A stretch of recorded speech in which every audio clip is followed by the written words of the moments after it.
আমাদের প্রিয় নবী তিনটি কাজে দেরি করতে নিষেধ করেছেন, চলুন জেনে আসি সেই তিনটি কাজ কি। রাসূল সাল্লাল্লাহু আলাইহি ওয়াসাল্লাম ইরশাদ করেন, হে আলী, তিনটি কাজে কখনো দেরি করবে না। 1 নাম্বার, যখন ছেলে মেয়ে প্রাপ্তবয়স্ক হয়, যদি সঠিক পাত্রপাত্রী পাওয়া যায়, তাদের বিবাহের ব্যবস্থা করো।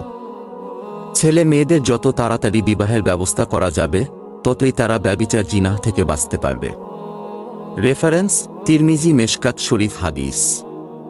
হাদিস নং 605। 2 নাম্বার, যখন নামাজের সময় হয়, সঙ্গে সঙ্গে নামাজ আদায় করা উত্তম। মহানবী সাল্লাল্লাহু আলাইহি ওয়াসাল্লাম বলেন, নামাজের প্রথম রাকাতে আল্লাহর সন্তুষ্টি এবং শেষ রাকাতে আল্লাহর ক্ষমা রয়েছে। 3 নাম্বার, জানাজার নামাজে দেরি করবে না, কেননা মৃত ব্যক্তি যদি জান্নাতি হয়, তাহলে জানাজায় দেরি করার দ্বারা জান্নাতের নিয়ামত থেকে তাকে বঞ্চিত রাখা হলো, আর যদি মৃত ব্যক্তি জাহান্নামী হয়, তাহলে তাকে জাহান্নামের শাস্তি থেকে দূরে রাখা হলো।